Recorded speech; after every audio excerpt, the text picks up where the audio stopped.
জওয়ানেরা কি বুঝাতে চাইছি নিশ্চয়ই বুঝতে পারছেন। দুনিয়ায় যতদিন বেঁচে আছি সবাই বলি ব্যস্ত ব্যস্ত ব্যস্ত, কিন্তু এই ব্যস্ততা তোমার কেটে যাবে যেদিন জিসম থেকে জানটা রূহটা বেরিয়ে যাবে। ওই সময় আল্লাহর ফেরেশতা বলবে, ওরে আমার আল্লাহর বান্দা বান্দি রে, বড় ব্যস্ততা দেখিয়েছিলে, মসজিদের জন্য সময় ছিল না, মাদ্রাসার জন্য সময় ছিল না, আলেমদের জন্য সময় ছিল না, নবীর দ্বীনের জন্য সময় ছিল না, মা বাপের জন্য সময় ছিল না। দুনিয়ার জমিনে তোমাকে যখন কেউ কিছু বুঝাতো ওই কথাটাকে শুনে বুঝারও সময় তোমার ছিল না। আজ তোমার ব্যস্ততা কোথায় গেল? তখন তো আর কোনো উপায় থাকবে না। তখন আর উপায় থাকবে? তখন তো চলে গেছে, খাতা জমা পড়ে গেছে। স্যার আমার ভুল লিখা হয়ে গেছে, স্যার আর খাতা দেবে কেন? ঘন্টা পড়ে গেছে। দুনিয়ায় যদি সিস্টেম হয় তাহলে আল্লাহ মৃত্যুর ঘন্টা যখন দিয়ে দেবে, আল্লাহ আমার ভুল হয়ে গেছে, ওইটা এই হবে এই করে ফেলেছি, ওটা এই হবে এই করে ফেলেছি, আর চেঞ্জ হবে। এবার রেজাল্ট আউটের দিনে হয় হাসতে হবে, না হয় কাঁদতে হবে।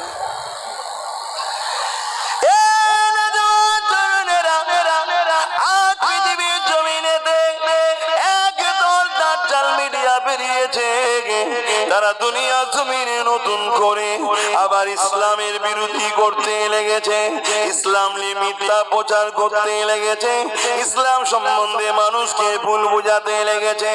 কোটি কোটি ডলার টাকা খরচ করে তারা ইসলামের পিছনে নতুন করে হাত দিয়ে লেগেছে। এটা আজকে নতুন নয়, যুগে যুগে যুগে এই পৃথিবীর জমিনে একদল মানবরূপী পশুরা যারা মানুষের খোদা বাসা করেছে, মানুষগুলোকে যারা নিজেদেরকে তো দাসী বানাতে চেয়েছে, আল্লাহ থেকে সরিয়ে নিয়ে শয়তানের তাবেদারি করাতে চেয়েছে, তারা দুনিয়া জমিনে সত্য ধর্ম ইসলামের বিরোধী করেছে, সত্য ধর্মের বাণী প্রচার ও নবী রাসূলদের বিরোধী করেছে।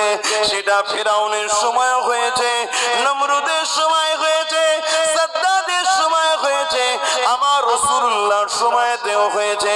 অর্থাৎ নবী যখন দুনিয়াবি জিন্দেগিতে ছিলেন সেই সময়তেও হয়েছে। এই হওয়ার পিছনে একটাই কারণ, ওই কারণটা হলো আমাকে তোমাকে আল্লাহ থেকে দূরে সরিয়ে দিয়ে ইবলিস শয়তানের দাসত্ব করাতে চায়। ইবলিস শয়তান চেয়ে তার চেলাদের ঘরে দুনিয়া জমিনের মানুষের পিছনে ছেড়ে দিয়েছে। তারা ক্ষমতার জোরে, কখনো কখনো অর্থের জোরে, কখনো আমল করে গায়ের ক্ষমতার জোরে বিভিন্ন জোর দিয়ে মানুষকে তারা বুঝাতে চেয়েছে। যখন কোনো দিক দিয়ে হয়নি তখন তারা সমাজের বুকে মুসলমানদের রহনুমা আলেম উলামা সাজিয়ে একদল মানুষকে সমাজে ছেড়ে দিয়ে তাদের দ্বারা আমাদের ওই দামি সম্পদ আল্লাহর জন্য মরার চেতনা, নবীর জন্য জান কুরবান করা, আল্লাহর জন্য মালপত্র কুরবান করে দেওয়া, নবীর জন্য নিজের সব কিছু উৎসর্গ করে দেওয়া, এই যে ঈমান, এই যে ভালোবাসা, এই ভালোবাসা থেকে তারা তোমাকে আমাকে দূরে সরিয়ে নিয়ে গেছে। এই দূরে সরাবার জন্য তারা প্রথম তোমাকে আমাকে হারাম খাদ্য খাইয়েছে। ওই হারাম খাদ্য শরীরে গিয়ে হারাম রক্ত হয়েছে।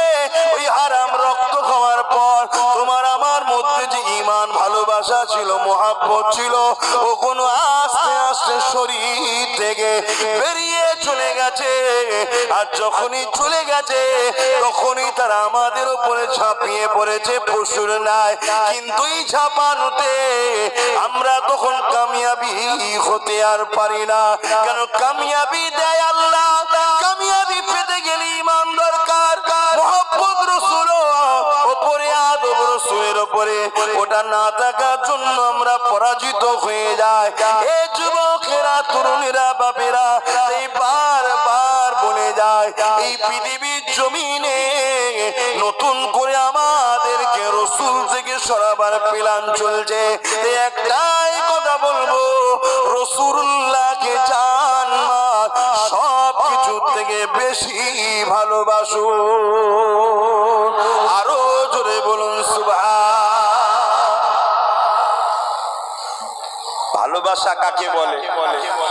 তিনি যেটা পছন্দ করে সেটা করব, না তিনি যেটা অপছন্দ করে সেটা করব? বলুন বলুন বলুন। ভালোবাসা যে হবে সে কখনো নামাজ ইচ্ছা করে ছাড়বে না। ভালোবাসা যে করবে সে কখনো মিথ্যা বলবে না। ভালোবাসা যে করবে সে কখনো ইসলামের দুশমনদের সঙ্গে সহযোগিতা কোনো দিক দিয়ে করতে পারবে না। ছোট হুজুর পীর কেবলা একটা নাজ শরীফ পড়তেন না, लाखों मुस्लिम हो मगर ईमान में कामिल नहीं। मुसलमान लाखों থাকতে পারে কিন্তু ঈমানে কামিল কটা আছে? ঈমানদার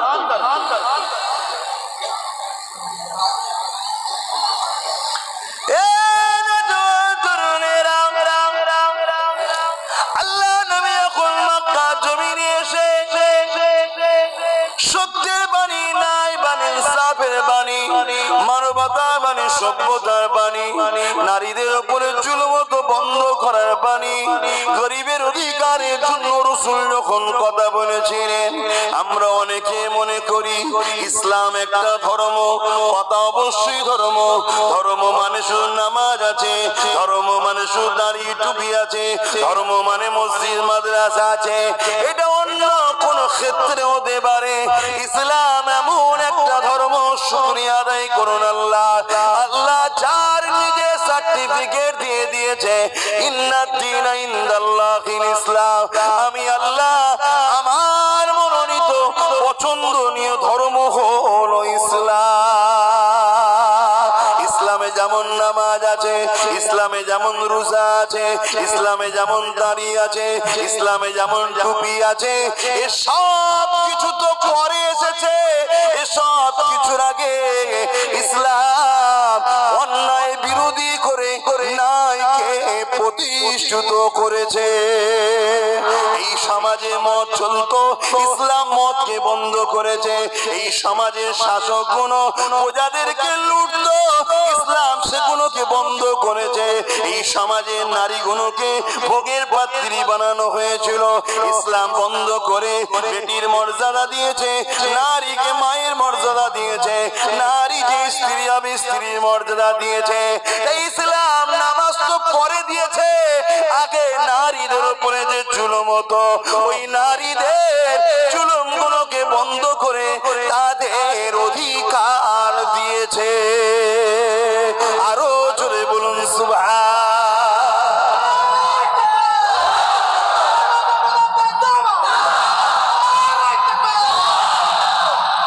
অনেক শুনেছেন, বলুন বলুন বলুন। আমার থেকে বড় বড় ওয়াইজিন মনে হয় আপনারা, শুধু মাইক পান না তাই পেলে মনে আমার থেকে ভালো ওয়াজ করতে, যে শুধু সুযোগ হয় না। শোনেন কত রকম ওয়াইজিনদের সোহবতে বসছে, শুনছে কি শোনেন না? শোনেন না ভুল বলছি? হ্যাঁ, কিন্তু এইটা মনে রাখবেন, বেশি খেতে গিয়ে বদ হজম না হয়ে যায়, তাহলে অ্যাসিডিটি হবে, পেট কাঁপবে, ডাক্তার দেখাতে হবে, অনেক সমস্যা হয়ে যাবে। সলিড খান, অল্প খান, আলহামদুলিল্লাহ, যাতে শরীরে সেটা কাজে লাগে এই চেষ্টা করুন। তার জন্য কি করতে হবে? সকালে উঠে খালি পেটে একটু এক্সারসাইজ করতে হবে। মাঠ তো অনেক বড় আছে, ফজরের নামাজের পর মাঠে যুবক ছেলে দেখা যায় এখানে। হ্যাঁ হ্যাঁ, সব ছেলেরা আসবেন, এক্সারসাইজ করবেন, খেলাধুলা করবেন 1-2 ঘন্টা, শরীর ফ্রি থাকবে। তবে শুধু হাঁটুর উপরে কাপুন না ওঠে। কি করবেন? হাঁটুর উপরে কাপড় না ওঠে, তাহলে হারাম হয়ে যাবে। হাঁটুর নিচে কাপড় রেখে খেলাধুলা করুন, ছুটোছুটি করুন, আর নাভি নিচুই না যায়, আর খালি গায়ে নয়। কেন? যেমন এই শরীরটা তোমার আল্লাহ পাক দিয়েছে, একটা আকর্ষণ থাকে, কথা বুঝে আসছে? কিছু মানুষের বদ নজর থাকে, একটা ফুলের দিকে কিছুক্ষণ তাকিয়ে থাকবে, পরের দিন এসে দেখবেন এই ফুলটা আস্তে আস্তে ঝিমিয়ে গেছে। একটা বদ নজর থাকে, নজর খুব খারাপ জিনিস, এগুলো মানতে হয় রে বাবা। আমি ইসলাম বিরোধী বলছি না, নজর খুব খারাপ জিনিস। অনেক জিনিসকে দেখা যায় না, কিন্তু তার মধ্যে দিয়ে এক ধরনের প্রক্রিয়া যায় যেটা ওই ফুলটাকে ড্যামেজ করে দেয়। তো যাক, আমি ওইদিকে বিস্তারিত যাচ্ছি না। তাহলে ফজর বাদ নামাজ পড়তে হবে, নামাজ পড়ে এক্সারসাইজ করবেন, শরীর ফিট থাকবে এবং অল্প খাবেন, হালাল খাবেন, ভালো জিনিস খাবেন, যেগুলো ইসলাম হালাল করেছে সেগুলো খাবেন। আমি কি কথা বলতে গিয়ে দিক চলে গেলাম, শুনছেন তো কি কথা বলছেন? সে তো রে বাবা এইদিকে এলাম এক্সারসাইজে, তার আগে কি বলছিলাম? এই শুনছে, একজনই শুনছে। হ্যাঁ, আপনারা কি শুনেছেন? ইসলাম নামাজ পড়ে দিয়েছে, রোজা পড়ে দিয়েছে, হজ পড়ে দিয়েছে। আমার নবী আগে বলেছে ভালো মানুষ হও, অন্যায় করো না, জুলুম করো না, মা বাপকে কষ্ট দিও না, এতিমে ঝেড়ে দিও না, বিধবাকে কষ্ট দিও না, নারীদেরকে হত্যা করে দিও না। এমনকি সময়ের শাসক যারা ছিল তাদের জুলুমে অত্যাচার থেকে মানুষকে কৃতদাস দাসী বানিয়ে রেখেছিল, সেগুলোকে আজাদ করে দিয়েছিল আমার রাসূল। জোরে বলুন সুবহানাল্লাহ। কিন্তু দুঃখ এই কথাই যখন আমরা বলি, আমার কওমেরই একদল ভালো ভালো মানুষ তারাই বলে এসব হজ করার কি দরকার, নামাজের কথা বলো, রোজার কথা বলো, হজ করার কথা বলো। নামাজি বেড়েছে না কমেছে? যদি নামাজি না বাড়তো তাহলে একতলা মসজিদ দুতলা করেছেন কেন? গ্রামে একটা মসজিদ ছিল, তিনটে হয়ে গেছে কেন? যে বেড়েছে, কিন্তু নামাজ তো বেড়েছে, পরিবারের উপরে জুলুম করা কি কমেছে? নামাজ তো বেড়েছে, এতিমদের উপরে অত্যাচারের স্টিম রোলার চালানো কি বন্ধ হয়েছে? নামাজ তো বেড়েছে, মসজিদের উপরে প্রেমিকের সংখ্যা বেড়েছে কি? কোথায় বেড়েছে? আজকে দেখুন যারা এই বড় প্ল্যান করে মসজিদ গুলোকে কবজা করছে। কিছু সময় শুনেছিলাম কেউ নাকি আবার মসজিদের সম্পত্তির কাগজপত্র চাইছে। কেন রে বাবা? না, ফান্ড ইজ দ্য ফান্ড, হুকুমত টাকা দেবে, কাগজপত্র দাও। তার মানে কি? দেখছে কোন মসজিদের আন্ডারে কত প্রপার্টি আছে, কোন মসজিদের আন্ডারে কত জায়গা আছে, সেগুলোকে কন্ট্রোল করো। যা ছিল সব তো বিক্রি করে খাওয়া হয়ে গেছে, বাকি এখন যা আছে ওগুলোকে কন্ট্রোল করো। নামাজি তো বেড়েছে, মসজিদের এই সম্পদ গুলোকে হেফাজতের লোক বেড়েছে। কিন্তু নিজের যদি হতো, ছেঁড়া জুতোটাও যদি কেউ নিয়ে পালায় তার সঙ্গে ঝগড়া হয়ে যাবে, দেখা যাবে জুতো নিয়ে মারা হয়ে গেছে। কি সমাজে হচ্ছে না? হয় না? মুরগি আন্ডা পেরেছে, শুধু অন্যজনের বাড়িতে গেছে, আন্ডাটা লেলিয়েছে, চাইলে মারা হয়ে গেছে। এই বাংলাতে হয়েছে, খবর পাননি? একটু পেপার টেপার পড়বেন মাঝে মাঝে, আর না হয় অসুবিধে আছে। শুধু মোবাইলে ঘাটলে একটু পেপার পড়তে হবে, তবে তো খবর গুলো পাবেন।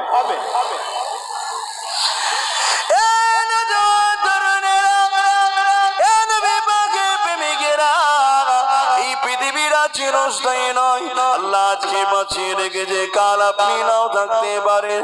আজকে আমি রয়েছি, কাল আমি নাও থাকতে পারি। আল্লাহ বাকি জন্য তোমাকে আমাকে পাঠালো। বান্দারে জান আমি দিলাম, মাল আমি দিলাম, সব কিছুই আমি দিলাম।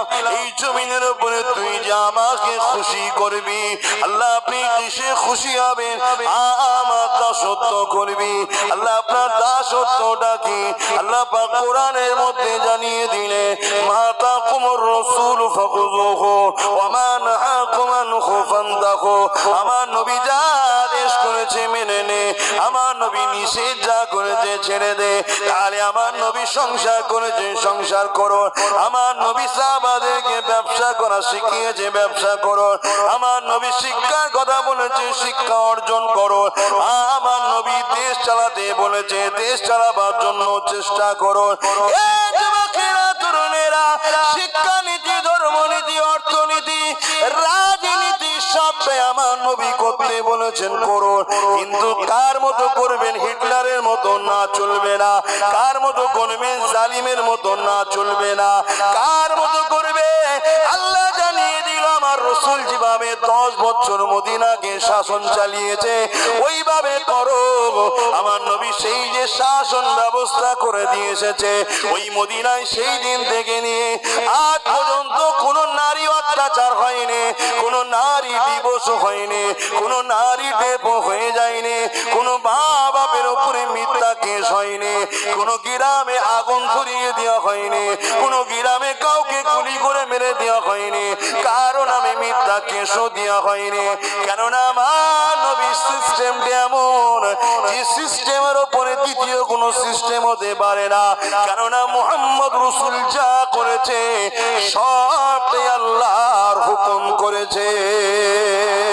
আরো জোরে বলুন সুবহান।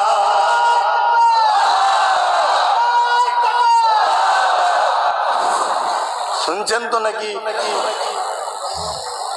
আর আজকে আমার বাংলার দিকেই তাকান, আমার দেশের দিকেই তাকান, পেপার খুললে খুন নাই হতেই পারে না। কি পেপার খুললে ধর্ষণ নেই হতেই পারে না, পেপার খুললে চিটিংবাজি হয়নি হতেই পারে না। কি আছে না? পেপার খুললে চোর নেই হতেই পারে না। চোর তো চোর, বড় বড় সব দাদারাও চুরি করছে, ধরা পড়ছে। কেন? এই হাসুনি হাসছো, তোমার হাসতে মন দিচ্ছে? হ্যাঁ, তুমি কোথায় যাচ্ছ? তোমার হুঁশ আছে? কেন? তুমি কি ভাবছো আমি চুরি করলে আমি তাই দুনিয়ায় জেল খাটলাম, আমি একা দোষী? তোমার আল্লাহ ছেড়ে দেবে ভাবছো নাকি? তোমরা সব আমার পিছনে ছিলে না? আমাকে হুজুর হুজুর করেছিল তো নাকি? তাহলে তোমার ধরা পড়বে না?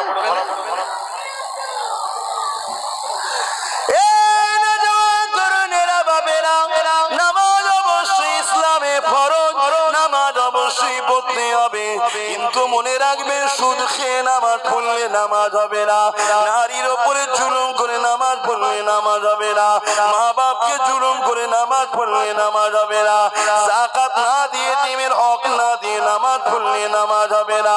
সমাজে অন্যায় হবে গরিবদের ওপরে, মুখ ঘুরিয়ে চলে যাবে, মুখে প্রতিবাদ নেই, হৃদয়ে ঘৃণা নেই, হাতে লড়াই নেই, ও নামাজ আল্লাহ নেবে না। নামাজ অবশ্যই পড়তে হবে, নামাজি তো নামাজকে আপনাকে অন্যায় থেকে দূরে রাখবে, ন্যায়ের পক্ষে রাখবে। কিন্তু দুঃখের বিষয় নামাজ পড়িয়ে চাহে দোকানে চলে গেলে দুনিয়ায় লম্পট বদমাইশ জালিম স্বৈরাচারীর গুণের পিছনে নামাজিরাই কাঁটা দিয়ে দিলে হায় রে কপাল, আজ আমরা বুঝতে পারলাম না এটাই তো দুনিয়ার জালিমদের চক্রান্ত, এটাই তো শয়তানদের চক্রান্ত। শয়তান আমাদেরকে কখনো ফ্রিতে খাবার দিয়ে খরিদ করেছে, শয়তান আমাদেরকে কখনো ভয় দেখিয়ে দমন করেছে, আবার কখনো তোমাকে আমাকে উলঙ্গ অর্ধেক নারী উলঙ্গ তার নাচ দেখিয়ে তোমাকে আমাকে রাসূল থেকে সরিয়ে দিয়েছে। আজকে দুনিয়ায় নবীর উম্মত তুমি আমি কি করলাম, কে কি করছে আমার দেখা দরকার নাই। কেন আমি ধর্মগুরু হিসাবে ধর্মের শিক্ষা দিতে এসেছি, ধর্মের পক্ষে দাঁড়িয়ে ধর্মের মানুষকে বোঝাতে এসেছি। এটা অন্য কোন জনসভা নয়, এটা কোনো ধর্মীয় সভা। আপনাদেরকে বলে দিই, টাকা দিয়ে খরিদ করতে চেয়েছে, বিক্রি হয়ে যাবেন না। যদি বিক্রি হয়ে যান বরবাদ হয়ে যাবে। যদি অর্ধ উলঙ্গ নারীর নাচ দেখিয়ে আপনার মনকে ভুলিয়ে দিয়ে আল্লাহ থেকে সারাতে চেয়েছে উম্মতে মুহাম্মাদি, ওখানেও আপনি বিক্রি হয়ে যাবেন না। যদি আপনাকে মারার চেষ্টা করে এই ভয় দেখিয়ে আপনি ভয়ের কাজে মাথা নত করে দেবেন না। কেননা মনে রাখবেন এখনো সবই আল্লাহর পক্ষ থেকে পরীক্ষা। উম্মতে মুহাম্মাদি তো শেখ হয়, পৃথিবীর বড় শক্তি কোন যারা এক জায়গায় হয়ে গিয়ে বড় বড় যোদ্ধা ট্যাঙ্কার নিয়ে বোম নিয়ে গুলি নিয়ে মসজিদ আকসাকে যখন মারতে আসে, ধ্বংস করতে আসে, শহীদ করতে আসে, এই বড় বড় ট্যাঙ্কারের যুদ্ধের সামানের কাছে, বোমের কাছে, আর এমন করে দেখা যায় পাথর নিয়ে দাঁড়িয়ে থাকে। এই পাথর অস্ত্রের হাতে দাঁড়িয়ে আছো কিসের জন্য? সন্ত্রাসদের মোকাবেলা করব। সন্ত্রাসদের হাতে তো ট্যাঙ্কার আছে, সন্ত্রাসদের হাতে তো কামান আছে, সন্ত্রাসদের হাতে তো মিসাইল রয়েছে, সন্ত্রাসদের হাতে তো পৃথিবীর শক্তিগুলো রয়েছে। তাহলে তোমরা পাথরের মোকাবেলায় কি করবে? একটাই কথা বলতে চেয়েছে, কি পারবো না পারবো জানি না, কারণ ফায়সালা করে আল্লাহ, কিন্তু আমি সদা করে পক্ষে রয়েছি, এটাই আমার জন্য যথেষ্ট। জোরে বলুন সুবহান।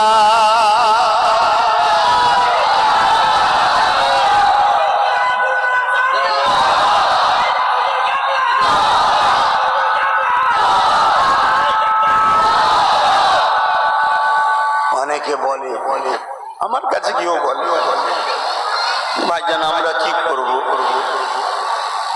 কি করব, কি করব বলো না? আমরা কি করব? আমরা গরিব মানুষ, খেটে খাওয়া মানুষ, ছোট মানুষ, আমাদের সমাজে কোনো গুরুত্ব নেই, কথা নিয়ে আননি, কোনো দিকে তাকাবার দরকার নেই। তুমি হকের পক্ষে থাকবে, ন্যায়ের পক্ষে থাকবে, সত্যের পক্ষে থাকবে, উদ্দেশ্য থাকবে আল্লাহর জন্য। জোরে বলুন সুবহানাল্লাহ। ফায়সালা তুমি তো করতে পারবে না। ফায়সালা কি করে? কখনো আল্লাহ হারিয়ে পরীক্ষা নাই, কখনো জিতিয়ে পরীক্ষা নাই। তোমাকে যদি আল্লাহ জালিমের কারাগারে রেখে জালিমের দ্বারা অত্যাচার হয়ে ওর বিনিময়ে যদি আল্লাহ তোমাকে চির শান্তির জান্নাত দেয়, তুমি তো নিজেকে ধন্য মনে করো, যেমন মালিক আমায় তো টেস্টের পরে শান্তি দিয়েছে। জোরে বলুন সুবহানাল্লাহ। আজকে যে আমি আব্বাস সিদ্দিকী আমার দিয়ে উদাহরণ দিয়ে, আল্লাহ না করুক এসব কথা বলতেও ভয় লাগে না, আমার দিকে দুবনি বাবা দরকার নেই। ধরুন একটা লোক তাহাজ্জুদ করে, ৫ ওয়াক্ত নামাজ পড়ে, হজ করে, রোজা রাখে, সব করে, আল্লাহ তাকে কিয়ামত দিন জাহান্নামে দিয়েছে। তা কেউ কিচ্ছু করতে পারবে? আল্লাহ এই জোরে বলে, কেউ কিচ্ছু করতে পারবে? আল্লাহ যদি তোমাকে দুনিয়ায় ভালোবাসে, তাহলে তুমি জেনে রেখে দিও তোমাকে কিন্তু টেস্ট করা হবে। তুমি কি ইমামে হোসাইনের থেকেও দামি? এই বলো যুবকরা, আমি কি দামি? আমি তো মনে করি বা দোয়া চাই আল্লাহ ওই পরীক্ষা আপনি নেবেন না যে পরীক্ষা হোসাইন হুজুরকে নিয়েছিলেন। যেমন আপনাকে তিনি ভালোবাসেন, আপনিও তিনাকে বেশি ভালোবাসেন, আমার থেকে বেশি আল্লাহ ভালোবাসেন হোসাইন হুজুর। ঠিক তেমনই তিনার ইমানের ক্ষমতা, তিনার লালন পালনের জায়গাটা আমার থেকে অনেক বেশি ছিল আল্লাহ। তাই তিনার উপরে যে পরীক্ষা দিয়েছে, ওই পরীক্ষাতে তিনি কামিয়াব হওয়া সম্ভব, অন্য কেউ সম্ভব নয় মালিক। তাই ওই পরীক্ষা যেন নেবেন না। কেন ভয় লাগে? যদি না পারি, কথা শুনছেন তো? মুখে অনেক কিছু বলা যায়, দান দেবো, মহান করে দেবো, ত্যান করে দেবো, মুখে বলা যায়, হাকিকাতটা হয় না। সামান্য যে কোল্ড ড্রিঙ্কস গুলোকে আমরা নেশা করে ফেলেছি, পান করে, ওইগুলোকে অনেক মুসলমান জানার পরও ছাড়তে পারছে না। আজকে আস্তে আস্তে আমার গাড়ির ড্রাইভারকে সাথে লোককে দেখাচ্ছিলাম, বড় গোল জামা পরা, বড় দাড়ি রেখে, এক হাতে লেস খাচ্ছে আর এক হাতে কোকোলার লিমকা খাচ্ছে। এই দুটোই প্রোডাক্টের টাকা যায় ওই দুশ্মনদের হাতে, যারা অস্ত্র তৈরি করে মসজিদে আকসাকে বানাচ্ছে। শুনছেন তো নাকি? ছাড়তে পারেন, এমনও হতে পারে তারা হয়তো জানে না, হতে পারে, কিন্তু অনেকেও জানার পরে ছাড়তে পারছে না, নেশা হয়ে গেছে। তাহলে নিশ্চয়ই এর মধ্যে কিছু একটা হারাম দ্রব্য দিচ্ছে, যেটা তোমার মেন্টালিকে ওর দিকে কমজোর করে দিচ্ছে। মানুষ সব থেকে শ্রেষ্ঠ, মানুষ মদের কাছে দুর্বল হয় কেন? নিশ্চয়ই মদে এমন কিছু আছে, মানুষের এই মেন্টালটাকে মদ ক্যাপচার করছে, মদ কন্ট্রোল করে। শুনছেন তো নাকি? আমার কম বোঝে, জানি না। অনেক সময় ভাবি, আমি আমার হৃদয়ের কথা বলছি, অন্তরের খবর আল্লাহ ছাড়া কেউ জানে না, আর আমার হৃদয়ে যেটা হয় সেটা বলছি। অনেক সময় ভাবি কথা না বলে প্লেন কিছু কথা বলে চলে যাও। কিন্তু এসে দেখি এই ঘটে। আল্লাহর জাত পাকের কসম করে বলছি, যার কুদরতি হাতে ক্ষমতা আছে এই চেয়ারে এই অবস্থায় আমার এক্ষুনি মৃত্যু দিতে পারে। পারে না? পারে না? আওয়াজ দিয়ে বলুন। তার জাত পাকের কসম করে বলছি, অনেক সময় মনে করি দূর এসব কথা বলে লাভ নেই, সব শুধরাবে না। খালি খামাকে 1 কেজি চালের জন্য যারা লাইন দেয়, নামাজ কাজা করে, যে আল্লাহ তাকে সুন্দর শরীর দিয়েছে, তাকে আব্বাস সিদ্দিকী ওয়াজ শুনিয়ে কি করবে? পথের দরকার নেই, পেলেন কিছু ঘটনা বলে যে মহব্বতের দুটো কথা বলে চলে যায়, এত বলতে হবে না। কিন্তু বসার পরে দেখে এইসব ঘটে। আমি মনে করি আমাকে আল্লাহ পছন্দ করে, তাই তার দিনের কাজ তিনি আমার দ্বারা যতটুকু করাচ্ছেন, এটাও নসিবের ব্যাপার। এটাও নসিবের ব্যাপার, অত সহজ নয়। আজকে পৃথিবীতে 57টা দেশ যারা মুসলিম, যাদের বেশিরভাগের কাছে সোনা আছে, তেল আছে, দামি দামি সম্পদ রয়েছে, পৃথিবী তাদের দিকে তাকিয়ে থাকে। মোস্তফা জানের রহমতের কদমের উসিলায় বরকত তারা পেয়েছে। আজকে সেই নবীর উম্মত গুলোকে পৃথিবীর জমিনে কাটা হচ্ছে, টুকরো টুকরো করে দেওয়া হচ্ছে, বোমের আঘাতে 7 দিনের বাচ্চা পর্যন্ত শহীদ হয়ে যাচ্ছে।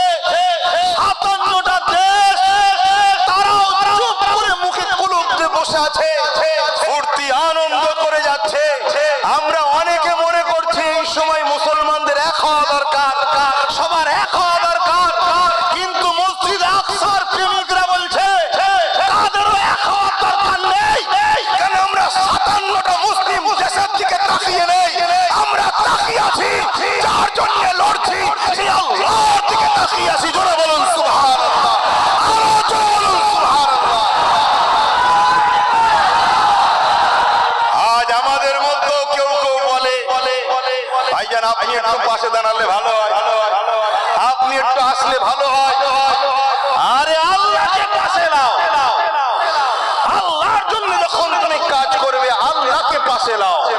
আল্লাহর জন্য কাজ মানে ন্যায়ের পক্ষে থাকতে হবে, ইনসাফের পক্ষে থাকতে হবে, গরিবের পক্ষে থাকতে হবে, বিধবার পক্ষে থাকতে হবে, অসহায়ের পক্ষে থাকতে হবে, মজলুমের পক্ষে থাকতে হবে।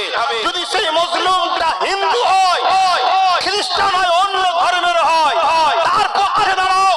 জালিম যদি মুসলমান দাবিদার হয়, তার পক্ষে গেলেও হবে না। কারণ আল্লাহ জানার কাছে জালিমের থেকে মজলুমের সাথ আল্লাহ দেয়, এটা আল্লাহর সুন্নাত। জোরে বলুন সুবহানাল্লাহ। সুন্নাত শুনে চমকে যাবেন না, সুন্নাত যে যেটা করে তার সুন্নাত সেটা। অতএব আল্লাহর স্টাইল, আল্লাহর পছন্দ এটা যে জালিমের আল্লাহ বিরুদ্ধে সব সময় থাকে, মজলুমের আল্লাহ সাথ দেয়। মুসলিম নবীর প্রেমিক তো মজলুম হতেই পারে না, কিন্তু মুসলিম কিছু মজলুম হতে পারে, দাবিদার হতে পারে বা করতে পারে। আমি তর্কের খাতিরে শুধু বলবো যে সব ধোয়া তুলসী পাতা, ও বলতে পারবো না ভাব। কিন্তু মুসলিম আলাদা জিনিস, আর নবীর প্রেমিক আশিক আলাদা জিনিস। সে মুসলিম ঘরে জন্ম হলো মুসলিম হয়, অমুসলিম ঘরে জন্ম হলো মুসলিম হয়ে জন্ম হয়। মুসলিম আলাদা জিনিস, ইমানদার মুমিন মুসলমান আলাদা জিনিস। শুনছেন তো নাকি? আমার কথা অসুবিধা হচ্ছে? মুসলমান আলাদা জিনিস, আর ইমানদার মুমিন মুসলমান আলাদা জিনিস। কিছু বুঝতে পারছি? আমাদের দেশে দেখবেন অনেক ফোন আছে, কিছু কিছু ফোনে দেখবেন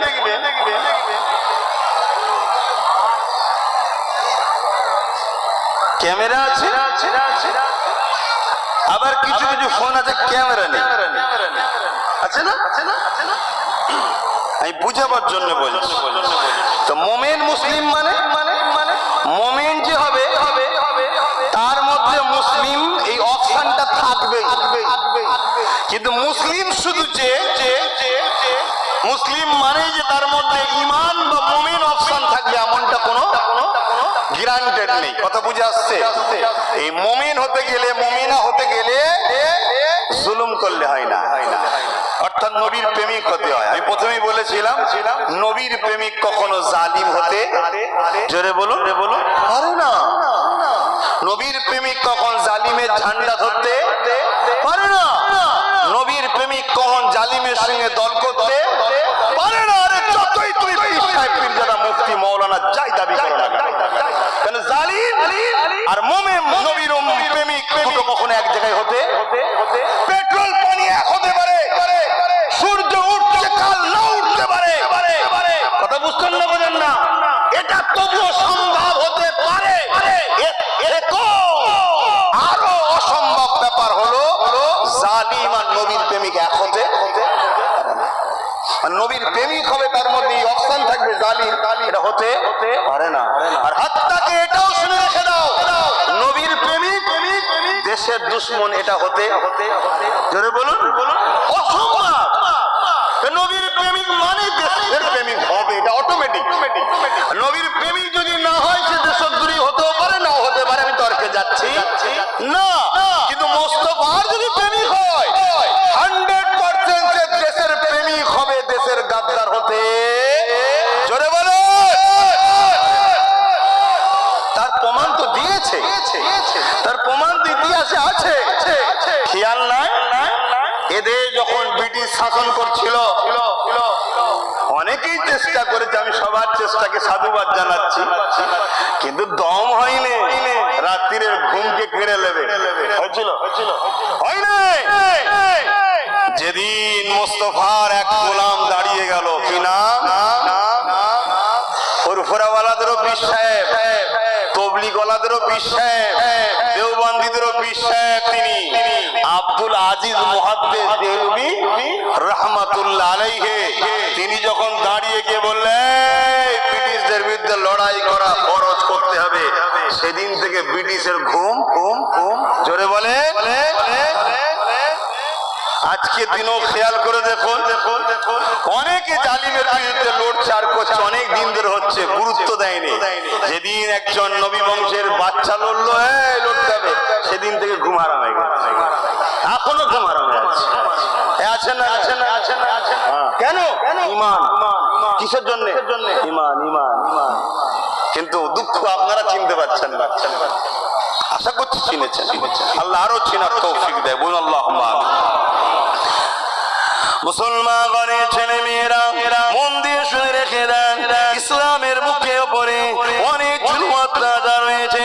ইসলাম মানে নামাজ শুধু নয়, ইসলাম মানে রোজা শুধু নয়, ইসলাম মানে হজ শুধু নয়, ইসলাম মানে দাড়ি টুপি শুধু নয়। যদি ইসলাম মানে শুধু নামাজ হতো, ইসলাম মানে শুধু দাড়ি টুপি হতো, ইসলাম মানে যদি হজ হতো, তাহলে এখানে যাদের মাথায় টুপি নেই তারা দিরা ইসলাম নয়, যাদের মুখে দাড়ি নাই এরা তাহলে ইসলাম নয়।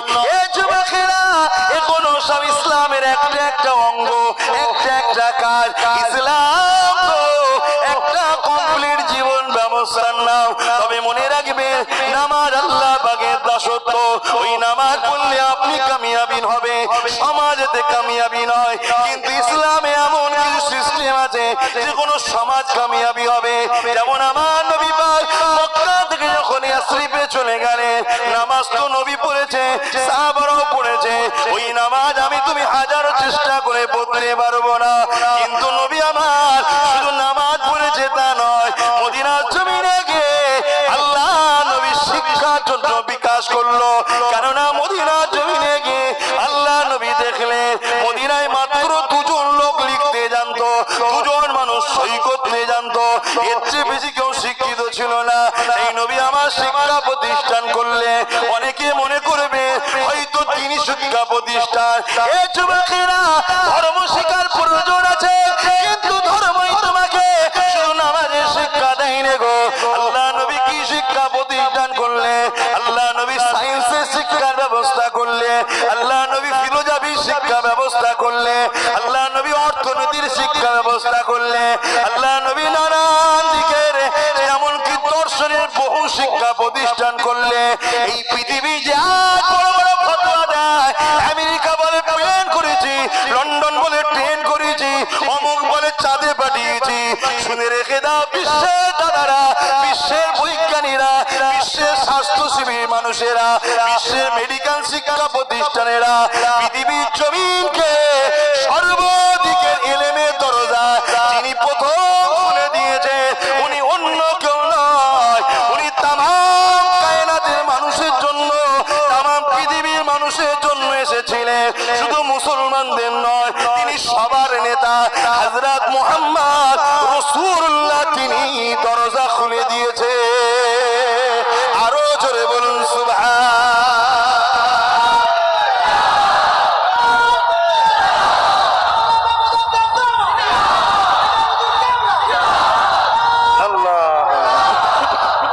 আপনারা মাদ্রাসা করছেন, করুন, এলাকায় মাদ্রাসা আছে, কিন্তু সব পাড়ায় করতে গিয়ে আমিয়াটার যেন গলায় পাদে লগড়ে দেবেন না। ছোট ছোট হাজারটা হয়ে যায় মানে বড় প্রতিষ্ঠানটা বলবেন তো শেষ হয়ে যাবে। অতএব করছেন, করুন, শিক্ষা দরকার আছে, আমি বিরোধী না, কিন্তু বড্ড যেন ছোট ছোট টিনের ছাল দিয়েও সব বুঝিয়ে যাচ্ছে না। এই আর একটা কিন্তু পরিকল্পনা, আর একটা লাইন। এবার বলতে গেলে আবার দুশ্মন হবো। গ্রামে গ্রামে গ্রামে গ্রামে আটল খুলে দিয়ে যেখানে পড়ে খাওয়ার ধান্দা, তাহলে দুশ্মন হবে না, হবে না? বলুন বলুন বলুন। এক রুহুল আমিন সাহেব যদি 224 পরগনাকে ট্যাকেল করতে পারে, আল্লাহ করে আজকে তো উত্তর 24 পরগনায় কম করে হলো তো 10,000